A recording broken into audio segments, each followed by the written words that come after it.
Hello friends, welcome to crime watch with Harshavardhan. జీడిమెట్లలో 10వ తరగతి చదువుతున్న ఒక మైనర్ బాలిక తన ప్రియుడితో కలిసి కన్న తల్లినే హత్య చేసిన సంఘటన ఇప్పుడు 2 తెలుగు రాష్ట్రాలలో తీవ్ర సంచలనం కలిగించింది, చర్చనీయాంశంగా మారింది. ప్రతి ఒక్కరు కూడా 10వ తరగతి చదువుతున్న ఒక మైనర్ బాలిక ప్రేమలో పడ్డమేంటి, ప్రియుడితో కలిసి కన్న తల్లినే హత్య చేయడం అంటే ముక్కు మీద వేలేసుకుంటున్నారు, తీవ్రంగా చర్చించుకుంటున్నారు. కాకపోతే ఈ హత్య నన్ను అంతగా దిగ్భ్రాంతికి, షాక్కి గురి చేయలేదు. బహుశా కొన్ని వేల క్రైమ్స్ గురించి చెప్పడం వల్ల కావచ్చు, లేకపోతే ఇటువంటి ఉదంతాలు గతంలో కూడా ఎన్నో జరిగాయి, వాటి గురించి చెప్పడం వల్ల కావచ్చు. ఎప్పుడైతే జీడిమెట్లలో జరిగిన ఈ హత్య గురించి నాకు తెలిసిందో, లాస్ట్ ఇయర్ మధ్యప్రదేశ్లోని జబల్పూర్లో కూడా సేమ్ ఇటువంటి హత్య జరిగింది. జబల్పూర్లో కూడా 10వ తరగతి చదువుతున్న ఒక మైనర్ బాలిక తన ప్రియుడితో కలిసి కన్న తండ్రిని, 8 సంవత్సరాల వయసున్న తమ్ముణ్ణి, ఇద్దరిని హత్య చేసింది. ఆ కేసులో దారుణం ఏంటంటే, కన్న తండ్రి డెడ్ బాడీని, తమ్ముడి డెడ్ బాడీని ఇంట్లోనే పెట్టుకుని అర్ధరాత్రి ఆ మైనర్ బాలిక తన ప్రియుడితో శారీరకంగా కలిసింది. తెల్లవారుజామున ఇద్దరు టిఫిన్ చేసుకుని తిన్నారు, కాఫీ చేసుకుని తాగారు. ఆ తర్వాత తీరిగ్గా ఇంటి నుంచి బయటికి వెళ్ళి పారిపోయారు.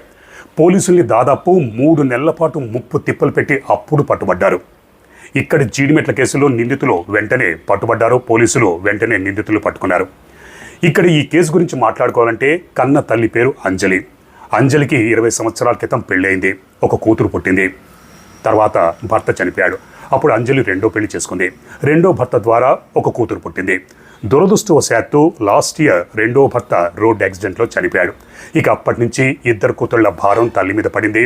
తల్లి అంజలి తెలంగాణ సాంస్కృతిక విభాగంలో ఒక ఫోక్ సింగర్. అలా 2 కూతుల్ని తను కష్టపడి పెంచి పెద్ద చేసింది. వాళ్ళ ఆలనా పాలన తాను దగ్గరుండి చూసుకునేది. ఈ క్రమంలో ఈ 10వ తరగతి చదువుతున్న బాలికకి ఇన్స్టా ఒక హ్యాబిట్, ఒక అలవాటుగా మారింది. ఈ మధ్యకాలంలో చిన్న పిల్లల దగ్గర నుంచి ముసలి వాళ్ళ వరకు ప్రతి ఒక్కరి దగ్గర చేతిలో సెల్ ఫోన్ ఉంది. అందరూ సోషల్ మీడియాకి అడిక్ట్ అయిపోయారు. ఇన్స్టా కావచ్చు, ఫేస్బుక్ కావచ్చు, అందరూ ప్రతి ఒక్కరు చూస్తున్నారు. ఇక ఇన్స్టా గురించి చెప్పుకోవాలంటే అదొక సముద్రం. ఈదుతున్న కొద్దీ, లోపలికి వెళుతున్న కొద్దీ కొన్ని లక్షల కోట్ల వీడియోలు మనకు కంటపడతాయి. మంచి ఉంది, చెడు ఉంది, అది మనం తీసుకునే దాన్ని బట్టి ఉంటుంది. ఇక్కడ ఈ 10వ తరగతి చదువుతున్న ఈ మైనర్ బాలిక కూడా ఇన్స్టా చూస్తూ ఉండేది. ఈ క్రమంలో 8 నెలల క్రితం లేదా ఒక సంవత్సరం, దగ్గర సంవత్సరం క్రితం ఈ మైనర్ బాలికి నల్గొండ జిల్లాకు చెందిన శివతో పరిచయం ఏర్పడింది. ఆ పరిచయం కాస్త ప్రేమ అనే ఆకర్షణ, లేదా ఆకర్షణ అనే ప్రేమలో పడింది. ఇక అప్పటి నుంచి ఫోన్లో ఎప్పుడు చూసినా చాటింగులు, కబుర్లు ఇవన్నీ చేస్తూ ఉండేది. ఇదంతా తల్లి గమనించింది. ఎందుకంటే తల్లికి తెలియకుండా ఏముంటుంది, పిల్లలు ఏం చేస్తున్నారనేది తల్లి ఈజీగా కనిపెట్టేస్తుంది. దాంతో వీళ్ళ ప్రేమ వ్యవహారం తెలిసి అంజలి కూతుర్ని మందలించింది. ఇక్కడ ఏ తల్లైనా సరే అదే పని చేస్తుంది. ఎందుకంటే కూతురు వయస్సు మైనరు 15 సంవత్సరాలు, 16 సంవత్సరాలు లేవు, 10వ తరగతి చదువుతుంది. కాబట్టి ఇంపార్టెంట్ ఎగ్జామ్స్, 10వ తరగతి అన్నది పాస్ అవ్వాలి. అందుకే తన కూతుర్ని ఈ వయసులో నీకు ప్రేమేంటి, బాగా చదువుకో, అభివృద్ధికి రా అంటూ మందలించింది. కానీ తల్లి చెప్పిన మంచి మాటలు ఆ బాలిక చెవికి ఎక్కలేదు. తన స్వేచ్ఛకి, తన ప్రేమకి అడ్డొస్తుందని భావించింది. ఇక్కడ వీళ్ళ ప్రేమహారం శివ తల్లికి కూడా తెలిసి, శివ తల్లి కొన్ని రోజుల క్రితం అంజలి దగ్గరికి వచ్చి, మా వాడు మీ కూతుర్ని ప్రేమించాడు కాబట్టి నీ కూతుర్ని మా ఇంటికి పంపించంటే అంజలి మళ్ళీ మందలించింది. వీళ్ళ ఏజ్ ఏంటి, వీళ్ళ చదువు ఏంటి, ఇప్పుడు వీళ్ళకి పెళ్ళేంటి అని ఒప్పుకోలేదు. ఇదంతా అంజలి కూతురు, పెద్ద కూతురు అంటే మైనర్ బాలిక గమనించి తమ స్వేచ్ఛకి, పెళ్లికి అడ్డొస్తుంది, ప్రేమకి అడ్డొస్తుంది. ఇక తల్లి తమ ప్రేమని ఎప్పుడూ ఒప్పుకోదు అని నిర్ధారించుకొని తమ స్వేచ్ఛకి, ప్రేమకి అడ్డుగా ఉన్న తల్లిని హత్య చేయాలని అప్పుడే నిర్ణయించుకుంది. శివకి ఒకసారి మన ప్రేమకు అడ్డొస్తున్న తల్లిని చంపేమనంటే శివ దానికి నిరాకరించాడు. లేదు అనంటే అప్పుడు ఈ బాలిక, నువ్వు ఒప్పుకోకపోతే నేను చచ్చిపోయి నా చావుకి నువ్వే కారణం అంటూ లెటర్ రాస్తానని బెదిరించింది. అంటే ఈ బాలిక క్రిమినల్ మనస్తత్వం ఏ విధంగా ఉంది, ఎలా డెవలప్ అయిందన్నది మనం అర్థం చేసుకోవచ్చు. ఈ క్రమంలో వాళ్ళ ప్రేమకు అడ్డొస్తున్నారని, అంజలిని హత్య చేయాలని ఇద్దరు నిర్ధారించుకున్నారు, ప్లాన్ వేసుకున్నారు. ప్లాన్లో భాగంగా ఈ సోమవారం అంటే మొన్న సాయంత్రం చిన్న కూతురు ట్యూషన్ కానీ బయటికి వెళ్ళింది. అదే అదనంగా ఈ మైనర్ బాలిక తన ప్రియుడైన శివకి కాల్ చేసి ఇంటికి రమ్మంది. శివ తన తమ్ముడిని వెంట పెట్టుకుని వచ్చాడు. ఇంట్లోపల అంజలి పూజ చేసుకుంటుంది. ఇద్దరూ వెనక నుంచి చున్నీతో అంజలి మెడ చుట్టూ ఉరిలాగా బిగించి హత్య చేయాలని చూశారు. ఈ హఠాత్ పరిణామానికి అంజలి దిగ్భ్రాంతికి, షాక్కి గురై పెనుగులాడింది. ఆ పెనుగులాడే క్రమంలో అంజలి కింద పడిపోయింది, తలకి దెబ్బ తగిలింది. శివ తమ్ముడు, ఇక్కడ ఈ మైనర్ బాలిక ముగ్గురు కలిసి చున్నీతో అంజలి మెడ చుట్టూ ఉరిలాగా బిగించి హత్య చేయాలని చూశారు. ఆ రాపిడికి ఆ తాకిడికి ముక్కులోంచి రక్తం కారింది. అలా కొద్దిసేపు అయిన తర్వాత అంజలి అపస్మారక స్థితిలోకి వెళ్ళిపోతే అంజలి చనిపోయిందని భావించిన శివతమ్ముడు ఇద్దరు ఇంట్లో నుంచి పారిపోయారు. ఈ టైంలోనే ట్యూషన్కి వెళ్ళిన చిన్న కూతురు ఇంట్లోపలికి వచ్చింది. తన తల్లి పరిస్థితి చూసి కంగారు పడి ఏంటి ఏమైందంటే ఏమీ కాలేదు, నేను చూసుకుంటాను, నువ్వు వెళ్ళి నా ఫ్రెండ్ని పిలుచుకురా అని చెల్లెల్ని ఇంటి నుంచి బయటికి పంపించేసింది. ఇక్కడ అంజలి కొన ఊపిరితో కొట్టుమిట్టాడుతోంది, కాళ్ళు చేతులు కదులుతున్నాయి. అంటే తన తల్లి ఇంకా చనిపోలేదా అని మైనర్ బాలిక శివకి కాల్ చేసి మా అమ్మ ఇంకా చచ్చిపోలేదు, నువ్వు వెంటనే వచ్చి చంపే అని ఫోన్ చేసి చెప్పడంతో శివ తమ్ముడు ఇద్దరూ మళ్ళీ అంజలి ఇంటికి వచ్చారు. కొన ఊపిరితో కొట్టుమిట్టాడుతున్న అంజలి మెడ చుట్టూ చుండీతో ఉరిలాగా బిగించారు. పక్కనే ఉన్న సుత్తితో తల మీద, మెడ మీద, తల వెనుక భాగంలో విపరీతంగా దారుణంగా కొట్టారు. ఇక్కడ మైనర్ బాలిక కూడా తన తల్లిని సుత్తితో దారుణంగా కొట్టింది. దాంతో ఆ దెబ్బలకి అంజలి చనిపోయింది. అంజలి చనిపోయి నిర్ధారించుకున్న తర్వాత శివ తమ్ముడు ఇద్దరు ఇంట్లో నుంచి పారిపోయారు.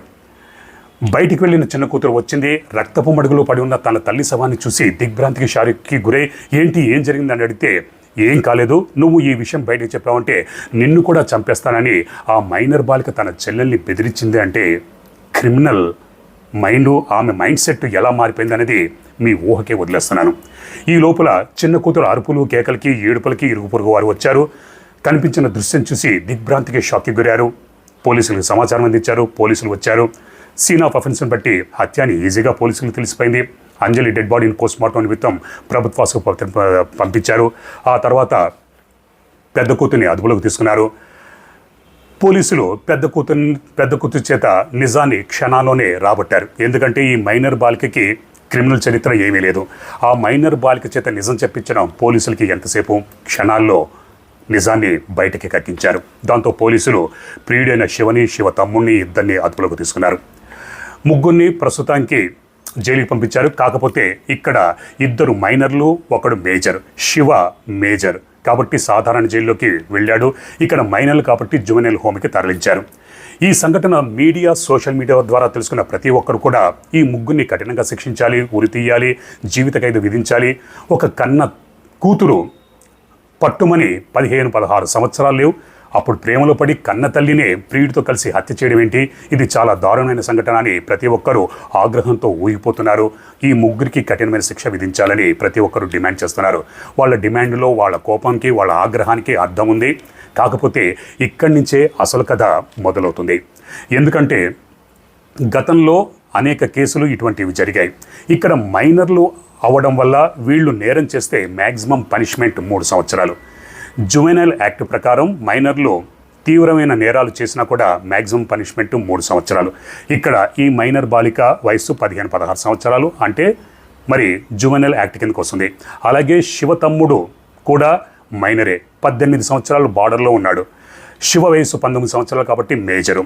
కాబట్టి సాధారణ కోర్టులో విచారణ ఎదుర్కొంటారు. నేరం నిరూపితమైతే శివకి జీవిత ఖైదు పడే అవకాశాలు పుష్కలంగా ఉన్నాయి.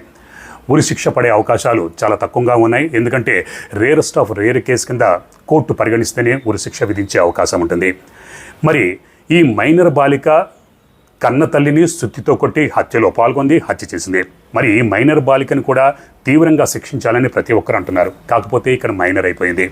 మరి ఈ మైనర్ బాలికని అలాగే శివ తమ్ముడి ఇద్దరిని కూడా పెద్దవాళ్ళుగా పరిగణిస్తారా లేదా అనేది జేజేబీ అంటే జువెనైల్ జస్టిస్ బోర్డ్ నిర్ణయిస్తుంది. వీళ్ళ మానసిక సామర్థ్యము, శారీరక సామర్థ్యము, హత్య చేసిన సందర్భము, హత్య ఎప్పుడు చేశారు, వీటినన్నింటిని పరిగణన తీసుకొని వీళ్ళు తీవ్రమైన నేరం చేశారు, హత్య చేశారు కాబట్టి ఇప్పటికే వీళ్ళ మీద 302 అలాగే 120B సెక్షన్లు నమోదు చేశారు. కాబట్టి ఒకవేళ వీళ్ళ చేసిన నేరాన్ని తీవ్రంగా పరిగణించి జువెనైల్ జస్టిస్ బోర్డు వీళ్ళని పెద్దవాళ్ళుగా పరిగణిస్తే సాధారణ కోర్టులో విచారణ జరుగుతుంది. అప్పుడు ఈ మైనర్ బాలిక కూడా తీవ్రమైన శిక్ష పడే అవకాశాలు ఉన్నాయి, జీవిత ఖైదు పడే అవకాశాలు ఉన్నాయి. అలాగే శివ తమ్ముడు కూడా కఠినమైన శిక్ష పడే అవకాశాలు ఉన్నాయి. ఒకవేళ వీళ్ళని మైనర్గా పరిగణిస్తే మాత్రం జువెనైల్ కోర్టులో విచారణ జరుగుతుంది. మ్యాక్సిమం పనిష్మెంట్ 3 సంవత్సరాలే. మరి జువెనైల్ జస్టిస్ బోర్డ్ ఎట్లా స్పందిస్తుంది ఏంటనేది మనం వేచి చూడాల్సిందే. కాకపోతే చేసింది అత్యంత హీనియస్ క్రైమ్ కాబట్టి, తల్లినే హత్య చేసింది కాబట్టి మైనర్ బాలిక అయినా కూడా మేజర్గా పెద్దవాళ్ళుగా పరిగణించి కఠినమైన శిక్ష విధించాలని ప్రతి ఒక్కరూ డిమాండ్ చేస్తున్నారు. మరి వీళ్ళ డిమాండ్లు రేపొద్దున కోర్టు పరిగణనలోకి తీసుకుంటుందా? ఎందుకంటే చట్టం తన పని తాను చూసుకుపోతుంది. ఈ మీడియా, సోషల్ మీడియాలో వచ్చే డిమాండ్ల వల్ల చట్టం నడుచుకోదు. చట్టం తన పని తాను చేసిపోతుంది. కాకపోతే మరి ఏం చేస్తుంది ఏంటన్నది మనం వేచి చూడాల్సిందే. మొత్తానికి ఒక మైనర్ బాలిక కన్నతల్లిని హత్య చేయడం నిజంగా దిగ్భ్రాంతికరమైనది, చాలా విచారించదగింది. గతంలో కూడా ఇటువంటి సంఘటనలు జరిగాయి. దీనికి కారణాలు అనేకం ఉన్నాయి, కానీ పరిష్కారాలు దొరకట్లేదు. ముఖ్యంగా తల్లిదండ్రులు ఇద్దరిలో ఒక్కరు లేనప్పుడు అటువంటి కుటుంబాల్లో ఇటువంటి సంఘటనలు ఎక్కువగా జరుగుతూ ఉంటాయి. తల్లి లేకపోతే తండ్రి ఉంటాడు, తండ్రి లేకపోతే తల్లి ఉంటుంది. ఇక్కడ అంజలికి భర్త లేడు, అంటే ఈ మైనర్ బాలికకి తండ్రి లేదు. తల్లి ఉంది, తల్లి కూడా ఈ పిల్లల పోషణ భారణం అంతా తల్లి మీద ఉంది కాబట్టి పొద్దుననగా బయటికి వెళ్ళి పని చేసుకుంటూ వస్తుంది. పిల్లల మీద ఒక నిఘా లాంటిది, పర్యవేక్షణ కొద్దిగా కొరవడుతుంది. ఒకవేళ తండ్రి ఉంటే తండ్రి ఉన్నాడన్న భయంతో ఈ పిల్లలు అభివృద్ధిలోకి వచ్చే అవకాశాలు ఉంటాయి. కానీ ఏ కుటుంబంలోనైతే తల్లి లేదా తండ్రి ఉండడో అటువంటి కుటుంబాల్లోనే ఎక్కువగా ఇటువంటి సంఘటనలు జరిగాయి. కాబట్టి మరి దీనికి కారణాలు, దీనికి పరిష్కారాలు వెతకాల్సిన అవసరం ఉంది, చర్చించాల్సిన అవసరం ఉంది. ముఖ్యంగా ఈ కాలం పిల్లలు సోషల్ మీడియాకి ఎడిక్ట్ అయిపోతున్నారు. అందులో మంచి ఎంత ఉందో చెడు అంతకు రెట్టింపు ఉంది కాబట్టి దానికి ఆకర్షితులవుతున్నారు. ఆకర్షణ అనే దాన్ని ప్రేమగా భావించి ప్రేమలో పడి పెద్దలు హితబోధ చేస్తే దాన్ని పట్టించుకోకుండా వాళ్ళు ఏదో తమ స్వేచ్ఛకి ప్రేమకి అడ్డొస్తున్నారని తీవ్రమైన నేరాలకి పాల్పడుతున్న ఉదంతాలు ప్రస్తుతం అనేకం జరుగుతున్నాయి. కాబట్టి మరి దీనికి పరిష్కారాలు మేధావులు, పెద్దలు వీళ్ళందరూ ఆలోచించాలి, పరిష్కార మార్గాలు చెప్పాలి, వీళ్ళకి కౌన్సిలింగ్ ఇవ్వాలి. ప్రస్తుతానికి ఈ బాలికకి అలాగే శివ తమ్ముడికి జువెనల్ హోమ్లో కౌన్సిలింగ్ అది ఇస్తూ ఉంటారు. మరి రేపొద్దున్న ఏ కోర్టులో వీళ్ళు విచారణ ఎదుర్కొంటారన్నది మనం ఎదురు చూద్దాం. మరొక నిజమైన క్రైమ్ స్టోరీతో రాత్రి 8 గంటలకు మిమ్మల్ని మళ్ళీ కలుసుకుంటాను. అప్పటిదాకా చూస్తూనే ఉండండి క్రైమ్ వాచ్ విత్ హర్షవర్ధన్.